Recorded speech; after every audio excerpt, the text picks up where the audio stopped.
आप सभी का बसना के केंद्र सरकार द्वारा प्रायोजित संगठित और संवर्धित कृषक उत्पादक कंपनी नरसिंहनाथ किसान मन प्रोड्यूसर कंपनी लिमिटेड में हार्दिक स्वागत है।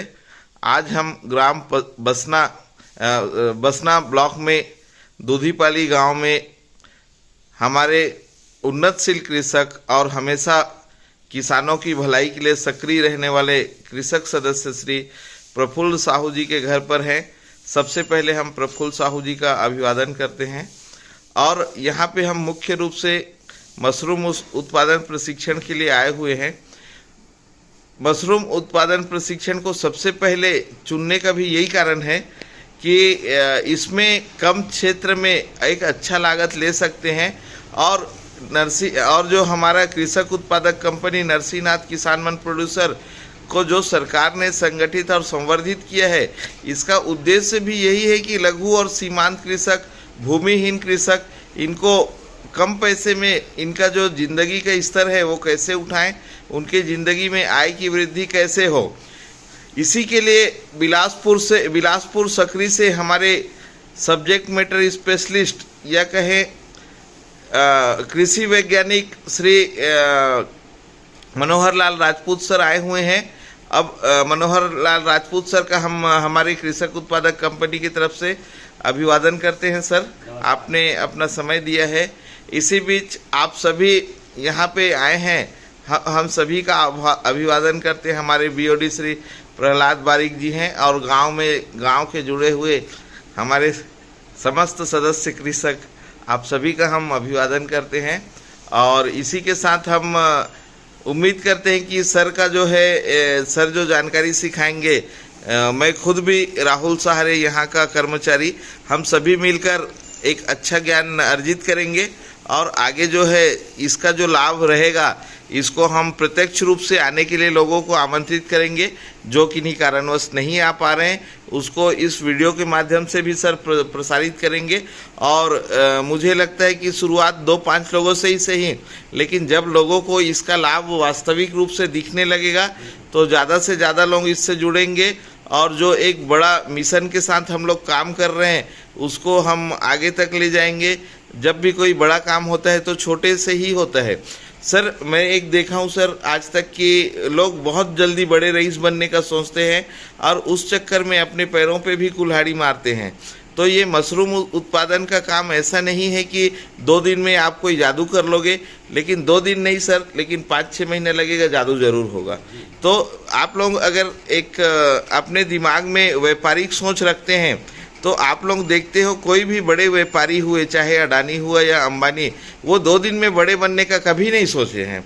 उन्होंने प्लानिंग किया है, उसको लंबे दौर पर कैसे उसको टिका के रखेंगे और सफलता हासिल करेंगे, इसको लेके लक्ष्य लेके ही चलते हैं। क्योंकि जो वो लक्ष्य लेके चलते हैं उन्हें पता रहता है कि दूसरा वो लक्ष्य ले ही नहीं सकता अगर वो अच्छे से किए तो।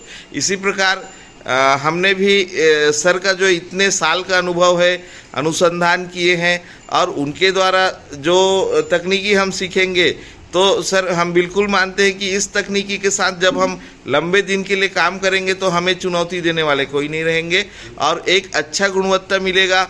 इससे न सिर्फ किसान भाई लोगों को अपने अंदर का सम्मान जागृत होगा, बल्कि जो वो कार्य को लेके उद्देश्य के साथ अपने आय वृद्धि में नरसिंहनाथ किसान मन प्रोड्यूसर लिमिटेड के साथ जुड़कर कार्य करेंगे, हम उनके आय में एक अच्छा संवर्धन, एक अच्छा बढ़ोतरी करके सभी के लिए प्रेरणा स्थापित करेंगे। इसी के साथ पुनः आप सभी का इस हफ्ते भर का जो कार्यक्रम मशरूम उत्पादन प्रशिक्षण कार्यक्रम प्रारंभ होगा, उसके लिए मैं पुनः आप सभी का हार्दिक स्वागत करता हूं और अपने वाणी को यहीं पे विराम देता हूं। धन्यवाद। जय हिंद, जय भारत, जय छत्तीसगढ़ महतारी। दोस्तों, नरसिंहनाथ किसान मन प्रोड्यूसर कंपनी लिमिटेड बसना में आप सभी का स्वागत है। आज हमारे बीच हमारे वरिष्ठ उद्यानिकी विशेषज्ञ श्री मनोहर लाल राजपूत सर जी का बिलासपुर से आगमन हुआ है और हमारे संचालक समिति के सदस्य प्रफुल्ल साहू जी हैं और अजय निषाद जी हैं और प्रहलाद दादा हैं और आपका नाम बजरंग अग्रवाल। हाँ, अग्रवाल जी हैं तो यहाँ पे और मैं मुख्य कार्यकारी अधिकारी हम लोग 5-6 लोग यहाँ पे हैं। अब हम देखते जाएंगे। मैं अपना शब्द विराम देता हूँ। राजपूत सर जो बोलेंगे हम उसको सुनते जाएंगे। ठीक है, तो इसको आप बन गया है, अब अगला बनाइए। आपको एक ही साइज की मोटाई भी इतनी रखना है आपको। जी जी जी। और पैरा हमेशा लेना है पानी से भीगा हुआ पैरा कभी मत लीजिए, क्योंकि यदि पैरा आपने भीगा हुआ लिया तो मशरूम नहीं निकलेगा। इसलिए धान करने के बाद पैरा को बस जगह पर रखिए। सर जी मतलब बाकी जो वीडियो देखेंगे उनके जानने के लिए मैं पूछना चाह रहा हूँ, ये पेरा से जो हम मशरूम कर रहे हैं पेरा मशरूम ही बोलेंगे? पैरा मशरूम बोलेंगे। जी जी जी। और जो वीडियो देखने वाले हैं उनको भी बता दो कि भैया आ जाओ ना, आपको मुख्य में जी जी ये क्यों जी जी आके सीखेंगे तो और अच्छा है। जी जी। अग्रवाल भैया एक ही, हाँ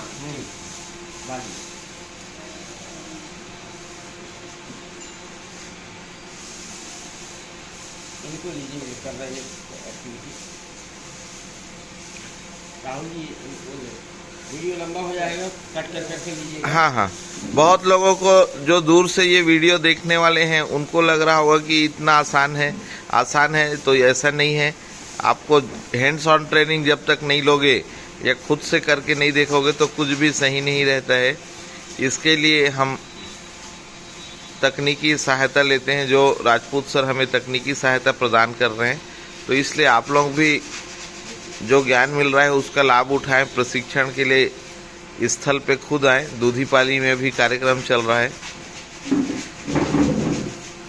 प्रफुल्ल साहू जी के बरामदे में, उनके घर के बाड़ी में।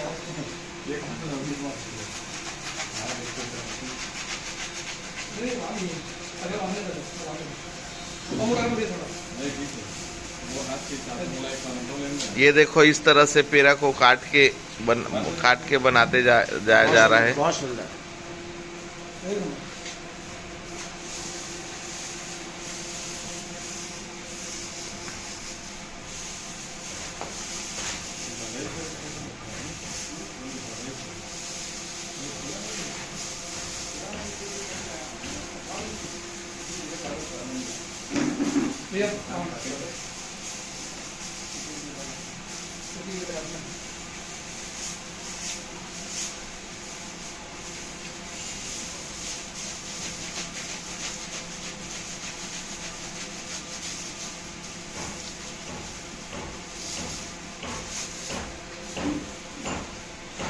दस मिनट में कट करके अलग का वीडियो बना देंगे।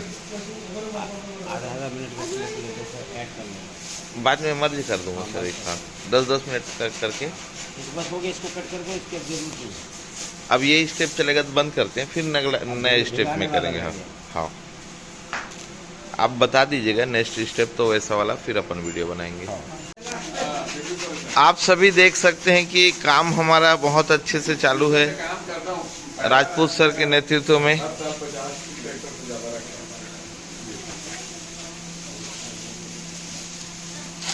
इस तरह से पेरा को लिया जा रहा है, देख सकते हैं आप लोग।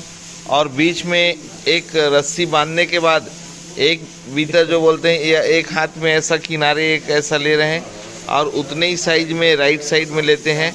तो इस तरह से पेरा का जो बंडल बनाया जा रहा है सीट बनाने के लिए, बेड शीट बनाने के लिए मशरूम उत्पादन में।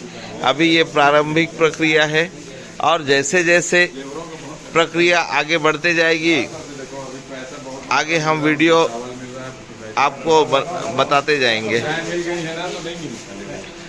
ये देखो पेरा का बंडल बना के इस तरह से जमीन में हमने रख दिया है।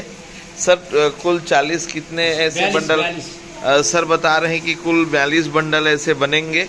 तो अभी यही बंडल बनाने का काम चालू है। 22 या 42 दो प्रकार का बेड बनता है। हाँ हाँ, लेकिन हमें अभी आज कितना का बनाएंगे सर जी? हाँ सर जी का कहना है कि हम 42 वाले में जाएंगे और कोई भी दूसरा पद्धति तभी अपनाएंगे जब हम एक पद्धति पे पूरे परंपरागत हो जाएंगे और पूरी अच्छी तरह से सीख लेंगे। और प्रफुल्ल भैया के द्वारा ये भी जानकारी दिया गया है कि बसना में सिर्फ 1 या 2 किसान ही अच्छे से कर पा रहे हैं और जितना मांग है उसको पूर्ति नहीं कर पा रहे हैं। तो इस प्रकार से हमारी कृषक उत्पादक कंपनी इसको कैसे आगे ले जाएगा, इसके लिए हम सभी जो भी प्रफुल्ल भैया के नेतृत्व में जो भी करना पड़ेगा हम लोग करेंगे। और प्रफुल्ल भैया खुद भी लगे हुए हैं, क्योंकि उनका भी वही सिद्धांत है, मालिक बनने से पहले नौकर बनना पड़ेगा। तो आज का दूसरे दिन का कार्यक्रम हमने प्रारंभ कर दिए हैं। अभी राजपूत सर जी से जानेंगे आगे का। सर, आज का जो है आगे हमने अभी क्या क्या किए हैं, थोड़ा कल का रिकैप करके अब आगे के बारे में थोड़ा। चलिए, आज दूसरे दिन के जो सत्र में सबको नमस्कार। आज हम करेंगे, कल जो पैरा बंडल बनाए थे, भेजाए थे, आपको दिखाए थे जी। आज हम उनको जो कैसे मशरूम में बीज डालना है और स्पान डालना है उसको लगाना सिखाएंगे, उसकी प्रक्रिया मशरूम लगाने की जी। 2 दिन का सेशन रहता है, तो आज हमारा लगाने का प्रक्रिया चलेगा जी। हम आपको आज लगाने का सिखाएंगे जी, ठीक है। अजय भी इधर लाओ। सर, ये जो अभी हमने पॉलीथीन को लेके अभी क्या किए हैं थोड़ा, ये अभी क्या बनाए हैं? हाँ, इसको जब लगा देंगे, इसको पन्नी के ऊपर ढक देंगे तो इसमें नमी बनी रहेगी पैरा के अंदर, पैरा सूखेगा नहीं जी। तो उसके लिए हम जो है पन्नी डालते, नहीं तो पैरा सूख जाएगा और मशरूम नहीं निकलेगा, क्योंकि बरसात होती फिर भी निकल जाता, लेकिन अभी ठंड गर्मी है, इसमें नमी रहना जरूरी है। अब देखिए, हम आपको बता रहे हैं कैसे लगाना है। सर, बीज कितना ले आओ? 1 पैकेट। 2 पड़ेंगे सर? 2 ले आइए। दोस्तों, आप देख सकते हो कि 2 बम्बू जो है ईंट के ऊपर रखा हुआ है, और नीचे जो पॉलीथीन है उसके नीचे रेत भी डाले हुए हैं ना सर? रेत भी डाले हैं सर। रेत डालने का आपका उद्देश्य क्या, मतलब? वो रेत को गीला रखते तो उस कमरे में नमी बना के रखता है। ठीक है, तो रेत को भी डाल दिए हैं तो नमी बना रहेगा। और अब देखिए, हम इसमें जो बंडल बनाए 42 बंडल जी। 1 2 3 4 ही है क्या? 5 बंडल हम रखेंगे जी। अब इसके बाद हम इसमें डालेंगे दही जी। अभी जा रहा है,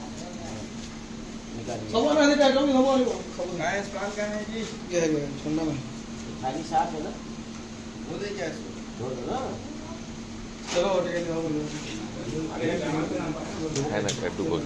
सर 2 बेड लेंगे हम लोग भी ना, कल फिर एक बेड के लिए किए हैं बेड है ना। हाँ हाँ, ये देखिए, हाँ, अब बोलते जाओ सर। हाँ, इसको साफ करना पड़ता है। देखिए, बीज यहाँ खराब है, इस तरह के रंग रूप दिखते हैं ना, ये देखा ना आपको, सो खराब वाला सर। कोई बात नहीं, अलग कर देते हैं, उसको अलग कर दो। थोड़ी मेरे हाथ धुलवा दो, पानी लाओ, क्योंकि हजारों की संख्या स्पोर बने हुए हैं दूसरी फंगस। जो बोतलों में आता है ना, यही प्रॉब्लम होती, पता नहीं चलता। और ऊपर से बियर की बोतल रंगीन आती, सफेद। इटा सुजान हमर खुद गाड़ा पी ने, तो मतलब खराब वाला में फेंक देना है सर। ला दूसरा पैकेट ये देखिए, ये 100% जो है सही है। कुछ स्पॉन्ज थे जो अच्छे नहीं थे, उसको सर ने पृथक कर दिए हैं, और जो अच्छे गुणवत्ता है उसको ही लेके। देखिए, इसकी खुशबू बताइए किसकी जैसी, फिर मैं खुशबू बता देता हूँ। अभी आप सुन के देखिए उसकी खुशबू। सब लोग अपने स्वाद, ये तो हमारा धान की जैसे आ रहा है, वो धान का जो करते हैं। हाँ, गुड़ की खुशबू आ रही कि नहीं? गुड़ जब बनता है उस समय मात्रा कम कर दी सर, गुड़ का मात्रा कम कर दिया शायद। आवाज डोंट छू लो चलो, तभी तो सीखोगे। चलो मैं खड़ा हूँ बेटा, कर सब जाने। मेरा पहला चेला गायब है। वो तो बड़ी रुचि में किया था पिछली बार सर। जोड़ दे आराम से। वो बहुत तन्मयता से किया था बेचारा। तो खुश हो। देखिए, ये बीज पैकेट का है सर। आपकी शिकायत है कि बीज खराब आ रहा है। अब आप बताइए मेरे को कि कितना अच्छा है सर। और ये बीज आपके घर में ऐसी बता रहा हूँ कि कल्चर डाल के कल मैं भेज दूंगा, और घर में रखोगे ना तो और सुंदर तैयार हो गए। तो मैं नेचुरल कंडीशन में बना रहा हूँ। आइए, बेसन बेसन निकालिए थाली में। थाली का ना बढ़िया बेसन लेके सब लोग अब हमारे 42 बंडल हैं तो जी। हमको इसमें 8 लेयर बनेगी। जी जी थोड़ी सा 50-100 ग्राम के आसपास, पूरा नहीं प्रकाश, बस बस बस। थोड़ा सा ठीक है भाई। अब इसमें हम बीज डालेंगे। बीज डालने का बहुत सरल तरीका है, मैं आपको बता दे रहा हूँ सबको कर। चलो लाइए, पकड़े रहो, बीज लाओ अजय जी। देखिए अब आपको यहाँ पर खोलना है और आपके 8 वो बनना है क्या लेयर, तो इसको 8 भाग में बांटो बराबर बराबर, सबसे अच्छा उसी थाली में 8 पूरा बना दो ना ऐसे।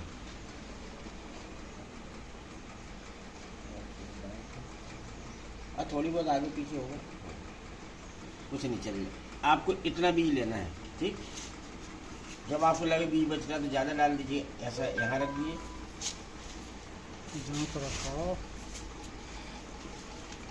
बेटा एक कनी थोड़ा ऐसे रहना, ऐसे। हाँ, आप सभी देख सकते हैं कि कितना बारीकी से बीज को सर रखते जा रहे हैं पेरा के ऊपर।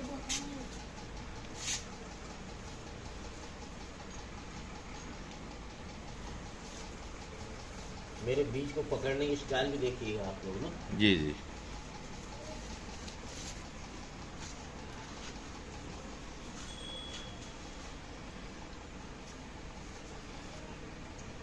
ये मैंने डाल दिया है पहला लेयर। इसकी ग्रोथ, हाँ इसकी ग्रोथ अच्छी आए इसलिए इसमें जो है न्यूट्रिशन के लिए हम लोग हल्का सा चना दाल का बेसन, दाल का बेसन बोलो, चना दाल का ज़्यादा तो प्रेफर करते हैं, ये डाल देते हैं।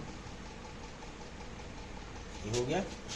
अब इसमें नेक्स्ट लेयर लगाएंगे। क्योंकि इतना ऊंचा होगा इसको अब बंडल रखेंगे तो गिरते हैं बंडल, तो आपको क्या करना है, जैसे पहले बैला गाड़ी में धान की फसल भरते थे तो इसको क्या करना है, आप इसको ऐसा रखिए, ठीक है। देखो बढ़िया, सब लोग देखिए, क्योंकि जी, मैं जी। आपके सामने रोज नहीं रहूंगा, ये समस्या बाद में दिक्कत करे। कृपया सभी ध्यान से देखें। ये देखिए, ये रख दिया मैंने। अब इसके बाद 5-5 बंडल, 3 बंडल और बीच में डाल देंगे तो क्या होगा, दबा के रखेगा, तो कुछ भी आप बंडल खींचोगे तो भी नहीं निकलेगा। और बंडल की साइज एक सी बनाइएगा आप लोग। आपके बंडल जो है छोटे बड़े हैं, दिक्कत कर रहे हैं। और ये आज मैं जानबूझ के कल आपको नहीं टोका कि समस्या जब आएगी तो आपको सीखने को मिलेगा, ये बंडल दिक्कत करते हैं।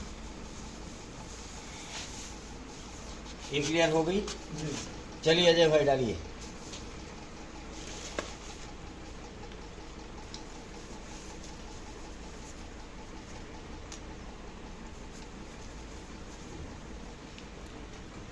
ठंड से भी रखता। 3 दिन के बाद आप परसों इसको खोल के देखेंगे ना, तो जहाँ जहाँ बीज पड़ा है रुई के समान पूरी संरचना बन जाएगी और फिर पूरे पैरा फैल जाएगा, दिखेगा नहीं। तो बहुत ध्यान से देखो, बारीक धागे दिखेंगे।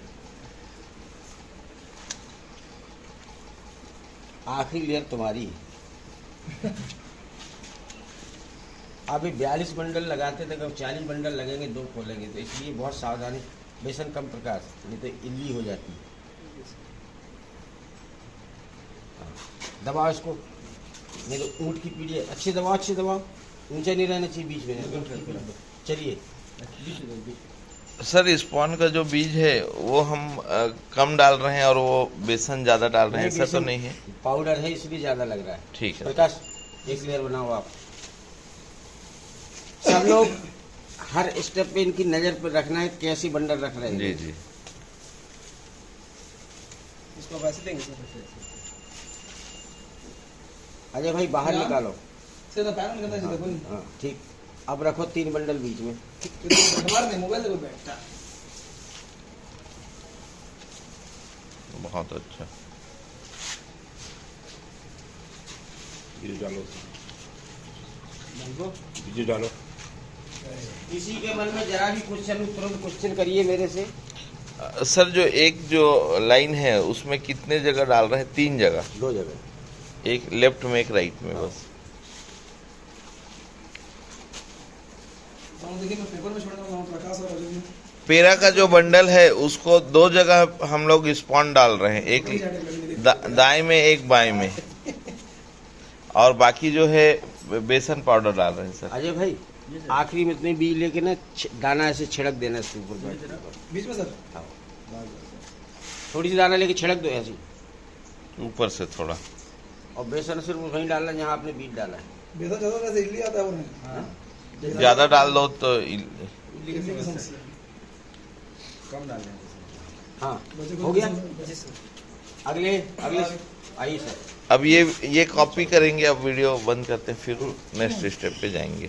इस प्रकार हम लोग चाहेंगे कि जो भी मेहनत कर रहे हैं बहुत अच्छे से करें, और जो भी उत्पादन होगा मिलकर उसको विपणन भी करें, मार्केटिंग भी करें, ताकि ज़्यादा से ज़्यादा लोगों को प्रोटीन सस्ते में मिल पाएगा हमारे कृषक उत्पादक कंपनी के द्वारा।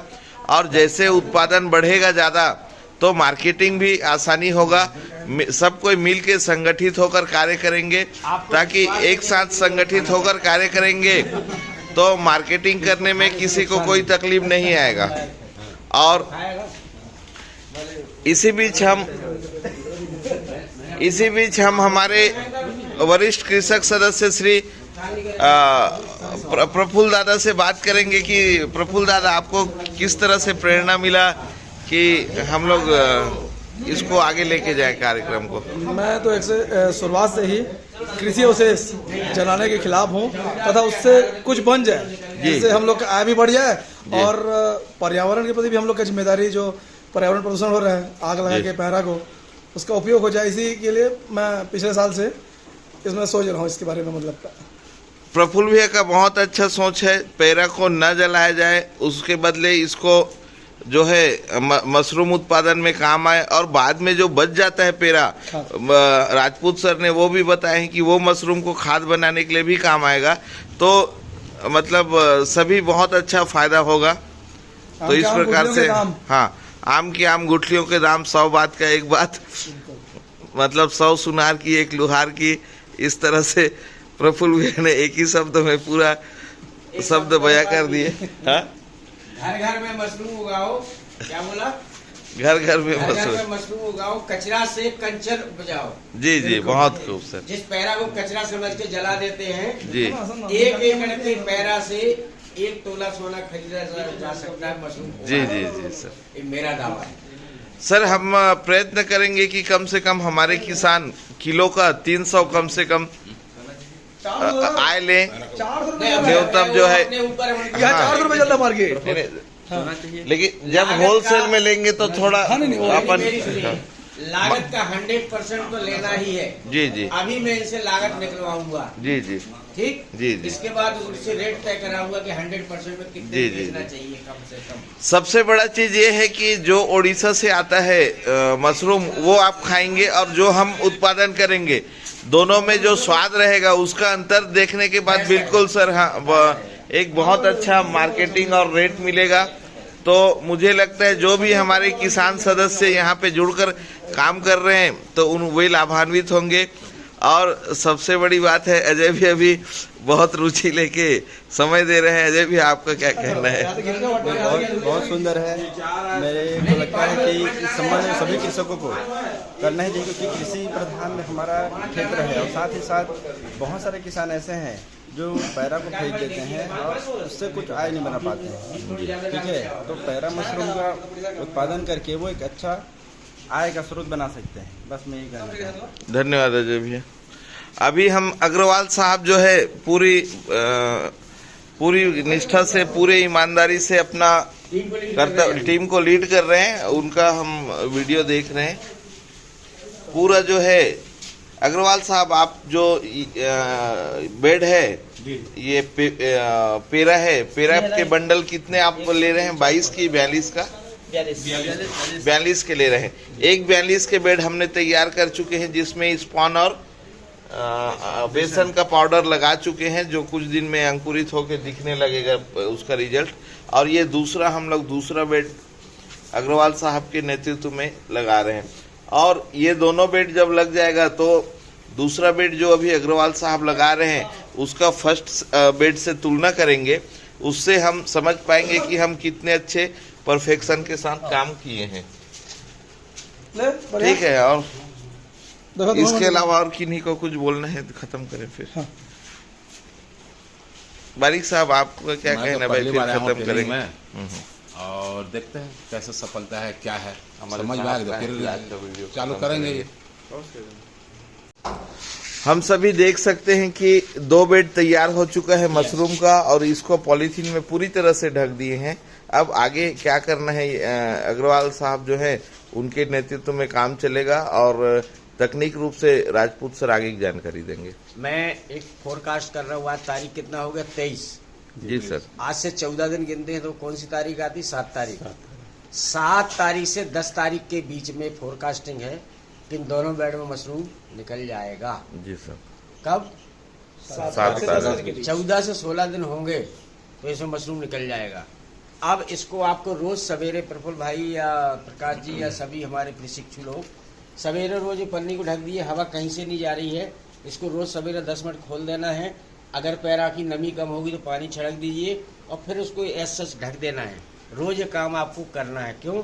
जब ये पैरा में बीज बढ़ेगा और पैरा का डिकम्पोजिशन करेगा तो उसमें बहुत सारी गैसेस बनती हैं, कार्बन डाइऑक्साइड बनती है, पैरा सड़ेगा और भी गैस बनेगी। तो उस गैस को रिलीज करने के लिए, नहीं तो गैस ज़्यादा बनेगी तो मशरूम पर बुरा प्रभाव डालती है ना। और बरसात होती तो हम इस तरह से नहीं लपेटते, उसका दूसरा तरीका होता कि हवा नीचे से आते रहती है। चूंकि नमी की कमी है, अभी गर्मी का दिन है, इसलिए इसको पैक करके बंद किए। नहीं तो हम इसको ऊपर से पन्नी से ढकते तो नीचे से हवा उसको मिलती रहती, नमी रहती तो दिक्कत नहीं होती है ना। तो इसका ध्यान रखना जो भी लोग लगाए कि इसको रोज खोलना है जी। और सावधानी रखिएगा। और इसमें परसों के बाद आप देखोगे किनारे से साइड से तो जहाँ जहाँ बीज पड़ा है वहाँ एक रुई के समान कम सफ़ेद जाला बनना चालू हो जाएगा और रोज का रोज फैलेगा। वो 8 दिन में पूरे पे जाला एकदम छा जाएगा। और ये पैरा अभी काले रंग का है, हल्का सा ब्राउन सफ़ेद टाइप का हो जाएगा। ठीक है। और किसी का कोई सवाल है? रेत में पानी में डालना पड़ेगा सर? ऐसे रेत इसलिए डालते हैं क्योंकि अगर कमरा बंद होता और रेती पूरे में डली होती तो नमी, पानी डालते नमी, फिर वो रेती नमी छोड़ती तो इसमें जैसे बरसात में नमी वाला वातावरण बनता है, रेती वो काम करती है और टेम्परेचर डाउन करने करती है। लेकिन अभी रेती डाले जरूर है, हम दिखाने के लिए पानी डाले, खुला है ये सेट तो ये उड़ जाएगी नमी, इस पर प्रभाव दे नहीं पाएगी। फिर भी ये आपको डालना जरूरी है बंद कमरे में। ठीक। और बरसात होता तो रेती नहीं डालते हम, क्योंकि बरसात में ऑलरेडी 60-70 नमी का जो है वातावरण मशरूम के लिए 70% से ऊपर नमी होना चाहिए इसके अंदर, तभी ये पैरा मशरूम बनेगा। दोस्तों आप देख सकते हो बेड के नीचे पूरी तरह जो है रेती लगा हुआ है, जिसमें नमी रहेगा तो ऊपर पेरा में भी नमी उसका प्रभावित होगा, इसलिए नीचे जो है रेत डाला हुआ है। और ये बहुत आवश्यक है कि रेत नीचे डालें। सवेरे एक टाइम फिक्स कर लो, सवेरे कोई भी समय। हाँ, 24 घंटे में एक बार तो खोल जैसे अपन अभी पेट तैयार किए, यहाँ से फिर यही समय में मैंने कल खोलना है या कोई सेकंड टाइम भी खोल सकते हैं? आप देखो समय मिल जाए सवेरे खोल दो या शाम को ही खोल दो, जी, लेकिन वही दिन में तो। एक बार खोलना जरूरी है। 10 मिनट के लिए। हाँ, 10 मिनट 15 मिनट जिसमें उसके अंदर जो गैसेस है ना वो सब निकल जाएगी। जी। दूसरे आपको कई बार देखते मक्खियां घूम रही हैं, अगर कोई मक्खी अंदर घुस गई, उसने अंडा दे दिया तो उसके भी वो दिख जाता है, दुष्प्रभाव दिखते हैं। कई बार मक्खियां बहुत ज्यादा हो जाती है, अंदर हो गई, बेसन ज्यादा डाल दिए तो मैगट बन जाते हैं, तो बेड मशरूम निकलते ही नहीं। ये हमारी असावधानियों के कारण ही होगा। पैरा मैंने एक बंडल फेंकवा दिया, भीगे हुए पैरा का, सड़े हुए पैरा का बनाओगे नहीं निकलेगा। ये सब सावधानी आप रखिए। और इस पैरा का बहुत अच्छा सदुपयोग हमारे बसना में, यहाँ लोग खाते भी मशरूम को। और 2 आदमी लगा के एक बार आप लगातार करेंगे ना, बहुत कवर हो जाएगा। और अभी आगे आपको एक के बाद नई टेक्निक इसमें और भी है। इसको करने के बाद जो सफलता मिलेगी, फिर हम आपको दूसरी टेक्निक बीच जो आएंगे तो आपको बताएंगे कि अब आप ऐसा लगाइए। एक साथ हम सबको नहीं बताते क्योंकि उसमें आपको कंफ्यूजन पैदा हो जाता है। तो पहले एक में परफेक्ट हो जाओ, फिर दूसरी तरीका बताएंगे। ठीक है। और ज़्यादा से ज़्यादा सबसे मेरा निवेदन है, अब मेरी तरफ से, मध्य भारत की तरफ से, जितने भी जानकारियाँ आ रही हैं आप अधिकांश अपने ग्रुप में अपने मित्रों को भेजिए, जिससे इसका प्रचार प्रसार हो। क्योंकि हमको व्यापार करना है तो ग्राहक भी तो तैयार करने हैं। ये एक हिसाब से अपना माने रोजगार का विकल्प तो है, बहुत बड़ा विकल्प है, वो भी बिना लंबा चौड़ा लागत और का। खासकर उन लोगों के लिए तो वरदान है जिनके पास जमीन नहीं। जमीन, हाँ। हमारा अभी उनके लिए वरदान भी है और लागत नहीं है। एक मिनट राहुल जी, लंबा चौड़ा लागत अभी हम अब चर्चा करेंगे इसकी लागत निकालने के लिए। तो बैठते हैं 10 मिनट, फिर आप लोगों को मेरी तरफ छुट्टी रहेगी, है ना। इसकी लागत सर एक मिनट अभी सर हम लोग जो है ग्राम दूधीपाली में हैं और ये कार्यक्रम कर रहे हैं। हमारा जो कृषक उत्पादक कंपनी कल या परसों हम लोग चर्चा किए सर, आप भी थे, तो 19-20 गांव में हमारा काम चल रहा है सर अभी बसना में। तो हम एक प्रयत्न करेंगे कि आज जैसे दूधीपाली में एक क्लस्टर पे काम किए हैं, बहुत जल्दी 2-3 अलग क्लस्टर जो गांव बने हैं, खासकर आपके अरेकेल, कूड़ेकेल, जमड़ी, पोटापारा, फिर उधर एक रेमड़ा है, सावित्रीपुर है सर, तो इधर भी 4-5 अलग अलग, फिर खटखटी है। आपका सोचना, तो ऐसे आपका सोचना सही है, लेकिन मेरा एक सुझाव है। हाँ, पहले आप यहाँ कब परफेक्ट हो जाएंगे। दूधीपाली और कूड़ेकेल का तो ट्रेनिंग हो गया जी जी, क्योंकि आए हुए हैं मिलन भैया लोग, हाँ, तो हाँ। दूधीपाली के पार्टिसिपेंट आ गए जी अब आपको दूसरे गांव पे अभी बिल्कुल कंसल्टेट मत करिए। जी, जी, पहले इनको खड़ा करिए, इनकी जी, जी। 2-3 क्राफ्ट निकलवाइए जी, जी। और उसको पहले ऑब्जर्व करिए, क्योंकि एक है साधे सब सदे और सब साधे सब जाए। करेक्ट। ठीक, तो पहले जी। एक को ही शादी 2 गांव में करिए, बाकी जगह मत फैलिए। तो इनका होने के बाद एक ट्रेनिंग वहाँ भी डाल देंगे फिर ट्रेनिंग सर, की जरूरत नहीं, वो सीख वो गए खुद हैं। आ जाएंगे। अरे वो सीख गए हैं वो। हाँ हाँ। अभी उनको तो- लगाने दो, बाकी ट्रेनिंग बाद में करेंगे उनके गाँव में। दोस्तों आप देख सकते हो कि लगभग जो है आज जो मशरूम उत्पादन का काम जो है धीरे धीरे समापन की ओर आ रहा है, और आज जितना काम हो सकता है वो करेंगे। कल एक फाइनल सर आएंगे, प्रशिक्षण जो है अंतिम दौर पे आ रहा है।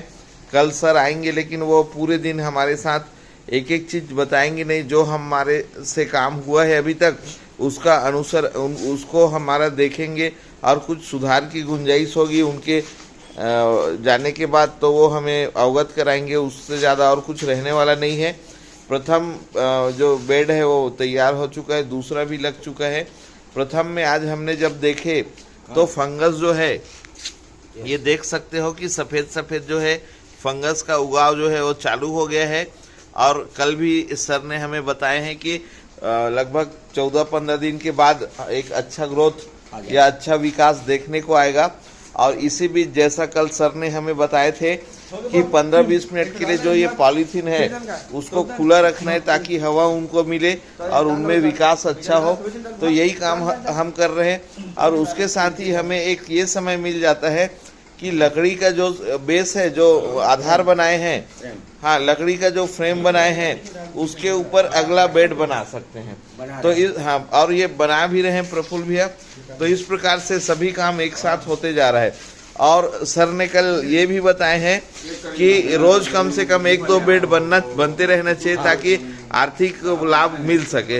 अब आगे के थोड़े जानकारी के लिए सर से मैं निवेदन करता हूँ। इसमें ऐसा है कि अगर किसी किसान भाई को डेली 1 किलो पैरा मशरूम चाहिए डेली, तो कम से कम 42 बेड बंडल की 1 बेड रोज बनाएंगे तो वो लगातार चलेगा, तो फिर 1 किलो पैरा मशरूम निकलने लगेगा। बशर्ते कि आप वहाँ पर नमी और तापमान मेंटेन करके रखें। और ये कोई बड़ा काम नहीं है, प्रफुल्ल भाई बड़े शौक से कर रहे हैं और ये डेली 1 बेड, आज 2 बेड लगा रहे हैं। इनको मैंने बोला डेली आप जो है 1 बेड लगाइए, और जब तक आखिरी 14 दिन का बीज खत्म हो तब तक पहले बेड में मशरूम निकलने लगेगा। तो आप लोग भी इस चीज़ को अपना सकते हो। और पैरा जो खराब हो जाता है, जो समस्या बनी हुई है, इसको आप अपने लिए उपयोग कर सकते हो। धन्यवाद सर। एक दूसरा कल हमने बात तो किए थे लेकिन विस्तृत रूप से बात नहीं किए थे। एक लागत को लेके एक बेड पे हमने कुछ कल आप लोगों ने एक समीक्षा की थे। 115 रुपए के आसपास उस बेड में खर्चा आ रहा है जी जी, 115 रुपए टोटल खर्चा आ रहा है जी। और इसमें मोटा मोटी जब सब कुछ अच्छा रहेगा तो 1 किलो के आसपास मशरूम निकलेगा। जी, तो जी। उस मशरूम की कीमत आपके बाजार में क्या हो सकती है उस हिसाब से आकलन कर सकते हैं। लेकिन 101% प्रॉफिट को देखते हुए आपको प्रॉफिट मिलेगा। कम से कम 1 किलो मशरूम 200 रुपया भी बेचेंगे, 250 भी, तो 100% से ऊपर आपको प्रॉफिट डेफिनेटली मिलेगा। ये हमारे जो है पुराने रिसर्च के डाटा है और आंकड़े हैं। धन्यवाद। तो दोस्तों हम देख सकते हैं कि सर ने बताया है कि जो एक बेड है यहाँ पे, एक बेड जो है उससे लगभग 1 किलो उत्पादन होगा। तो 1 किलो मशरूम अगर हम यहाँ पे बसना के बाजार में भी देखें और थोक के भाव में भी सर किसी को देते हैं तो मुझे लगता है कि 300-350 से 300 से कम में नहीं बिकेगा। इस प्रकार आप जितना लागत करते हो उसका दुगुना, मतलब 100 रुपये का लागत आता है तो 200 रुपये बिकेगा, मतलब 100% लाभ निश्चित है। तो सर हम उम्मीद करते हैं कि ये वीडियो जितने ज़्यादा लोगों को पहुंचेगा उनमें एक जागृति जगेगी और हम चाहेंगे सिर्फ वीडियो देख के लोग ऐसा कुछ ना करें, बल्कि खुद यहाँ आके अगले बार जब यहाँ पे भ्रमण करें दूधीपाली में प्रफुल्ल साहू जी के यहाँ, और उसके बाद अपने अपने गांव में भी हमें बुलाएंगे तो सर खुद वहाँ पे आएंगे अगले महीना में। तो अगले महीने के लिए हमने कूड़ेकेल को चुना है सर। तो कूड़ेकेल में हम अगला जो है प्रशिक्षण करेंगे। अपने बसना के जो कूड़ेकेल क्लस्टर है 4-5 गांव हैं, वहाँ के किसान आ जाएंगे। और सबसे बड़ी बात यह है कि पहले हम उस जगह के किसानों या क्लस्टर को चुनेंगे जहाँ पे यंग जो है और सक्रिय किसान ज़्यादा है, मतलब जवान किसान और सक्रिय कृषक ज़्यादा हैं। ऐसे क्लस्टर को पहले चुनेंगे ताकि उन लोग बाकी लोगों को भी जागरूक कर सकें। हाँ, अभी क्या है हमारे बसना में और इससे महासमुंद जिले में, हाँ, पैरा मशरूम उड़ीसा से ज्यादातर आता और यहाँ के कल्चर में आ गया, शादी विवाह में लोग उपयोग करने लगे। तो हम तो कह रहे घर घर में लोग एक एक बेड लगाने लगेंगे ना, तो बाजार में इकट्ठा होगा मशरूम तो क्विंटलों में निकलेगा। हर किसी घर में 1 क्विंटल और 10 किलो नहीं निकल सकता है, लेकिन 1-1, 2-2 किलो होगा। बस उसको सेंट्रलाइज कलेक्शन क्लस्टर वाइज कर लेंगे ना जी सर, तो 1-1 किलो भी आएगा तो हर क्लस्टर से 150 किलो पैरा मशरूम हम लोग इकट्ठा कर सकते हैं और अच्छी खासी आमदनी प्राप्त कर सकते हैं। एफपीओ की जिम्मेदारी मुख्य कार्यपालक अधिकारी के लिए हम यही कहेंगे कि आप क्लस्टर करवाइए, उसका सेंट्रलाइज कलेक्शन करिए जी जी, 2-4% एफपीओ को प्रॉफिट लेके किसानों का माल बिकवाइए। सर मैं आप जब आए उससे पहले भी प्रफुल्ल भी ऐसे वही बात करके किए कि हम लोग धीरे धीरे बढ़ें और एक समय के बाद हम एक बसना के बाजार में मोनोपोली लेके चलेंगे। अभी तो हम अपना मुंह मुँह मिट्ठू नहीं करेंगे, लेकिन प्रयत्न करेंगे धीरे धीरे रेस जीतने की और आने वाले समय में एक अच्छा परिणाम मिलेगा। कोई काम कठिन नहीं है, बस जी जी, है ही हाँ, नहीं। हाँ। बस आपकी इच्छा शक्ति होनी चाहिए, रुचि बना के रखेंगे। और चूंकि खाने में भी बहुत स्वादिष्ट है सर, ये मनुष्य मतलब जो साधारण किसान है जिनके पास खेती कम है या समूह की दीदी जिनको अन्य कोई आय का स्रोत नहीं है, उनको खुद से ये कार्य प्रेरित करना चाहिए, ढकेल के ले जाना चाहिए। मेरा ये निजी सोच है, लेकिन अब ठीक है जैसे भी है सर, समझाएंगे नहीं, जब तक समझ नहीं आएंगे लोग। बहनों के लिए तो मैं आपको बहुत अच्छी चीज बता दे रहा हूँ। हाँ। आज ना तो पति के ऊपर ना सास ससुर के ऊपर किसी पे निर्भर नहीं है जी। आज छत्तीसगढ़ सरकार हर महीने 1000 दे रही है जी। यदि वो बहने 1000 रुपया लगा के इसको चालू कर दें जी, तो मेरा दावा के 6 महीने में हजारों रुपए की मालिक बन जाएंगी, क्योंकि 14 दिन में वो 1000 का 2000 होना है और 2000 लगाएंगे फिर 14 दिन करेक्ट है सर, 4000 होना है और 6 महीने में उनके पास हजारों रुपए की संपत्ति और पैसा हो सकता है, बशर्ते ईमानदारी से काम करे। मेहनत तो करना पड़ेगी, बगैर मेहनत के नहीं है। धन्यवाद सर जी। इसी बीच हमारे पास अग्रवाल साहब पिछले 4-5 दिन से आए हैं और निरंतर अपना हाथ भी बटा रहे हैं और कुछ मार्गदर्शन लगे तो वो भी कर रहे हैं और समापन भाषण की ओर उनका भी विचार जानेंगे।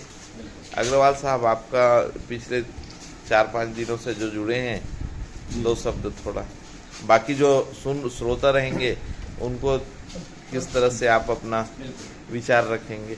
बस यही है सर, मैं भी मतलब इसमें अच्छा काम करने का मैंने सोच रहा था जी। हाँ, इसीलिए मैं प्रफुल्ल भाई और सर को धन्यवाद भी देना अग्रवाल चाहूँगा। साहब का नाम तो पूछ लो भैया।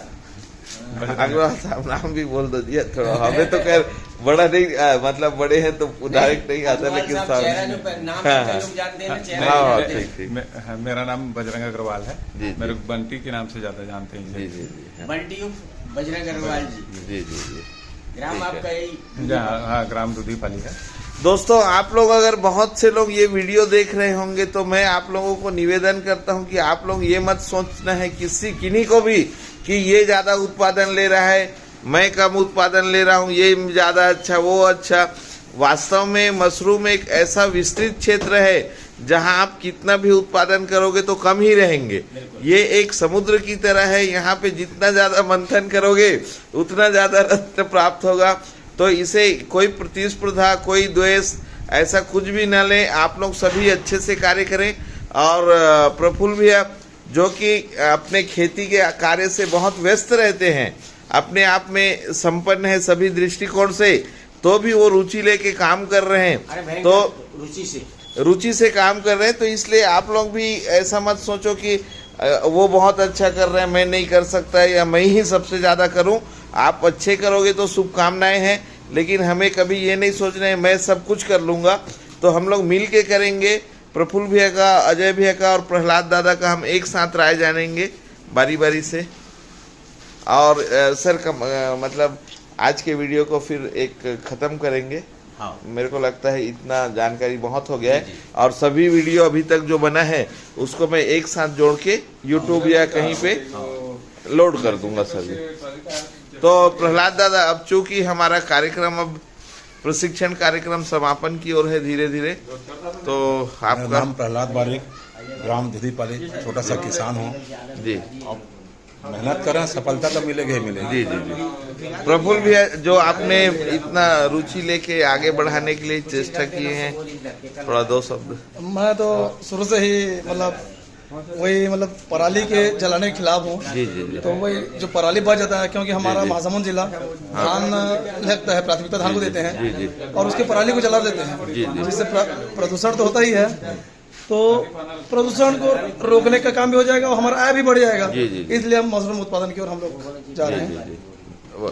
आपके ओजस्वीपूर्ण जो संदेश है उसके लिए बहुत बहुत धन्यवाद। अजय भी आपका एक अंतिम संदेश, और इसके साथ ही वीडियो समापन करेंगे। मैं सभी किसान बंधुओं से ये अपील करूंगा कि जो यहाँ पर आकर के प्रशिक्षण में भाग नहीं ले पाए, ठीक है, वो आकर के हमारे प्रफुल्ल जी के घर में, ठीक है, पास में जो लगा है बागवानी, वहाँ पे आकर प्रशिक्षण या जानकारी ले सकते हैं। वे पूरी तरह से सभी को मदद करने के लिए सभी प्रकार से पूर्ण रूप से सक्षम है और बताने के लिए जागरूक भी हैं। तो कृपया सभी किसान ज़्यादा से ज़्यादा पैरा मशरूम का उत्पादन करें और इसका लाभ उठाएं, धन्यवाद, ताकि अपना आय दुगना हो सके। ठीक है राहुल जी, और बीज के लिए आपसे संपर्क करें, नरसिंहनाथ में डाल। जिनको भी स्पॉन या मशरूम उत्पादन के लिए बीज की जरूरत है, तो मेरा नाम सर, ये मेरा वीडियो पकड़िए ना। नमस्कार किसान भाइयों, जो भी इस मशरूम उत्पादन प्रशिक्षण के वीडियो को आप देख रहे हैं, तो मैं आप लोगों को कार्यक्रम बताना चाहूँगा कि यह प्रशिक्षण कार्यक्रम धीरे धीरे समापन की ओर बढ़ रहा है। आप लोगों को जिनको भी मशरूम का बीज या स्पॉन की जरूरत होगी, तो आप मुझसे संपर्क करें। मेरा नाम राहुल कुमार सहारे है, और मैं हमारे कृषक उत्पादक कंपनी का नाम देख सकते हैं, नरसिंहनाथ किसान मन प्रोड्यूसर कंपनी लिमिटेड, जो कि बसना में स्थित है, अरेकल रोड में। तो आप लोग मुझसे संपर्क कर सकते हैं। मेरा मोबाइल नंबर है, मैं धीरे धीरे बोलता हूँ, 9641670707। मैं अपना मोबाइल नंबर पुनः दोहराता हूँ, 9641670707। तो दोस्तों, आप लोग जिनको भी कोई रुचि है या कुछ आगे प्रश्न है या कुछ अभी और जानकारी चाहिए, तो निसंदेह होकर मुझे फोन करें। एक सेवक की भांति मैं हमेशा आप लोगों को मार्गदर्शन करने का प्रयत्न करूंगा। धन्यवाद। जय हिंद, जय भारत।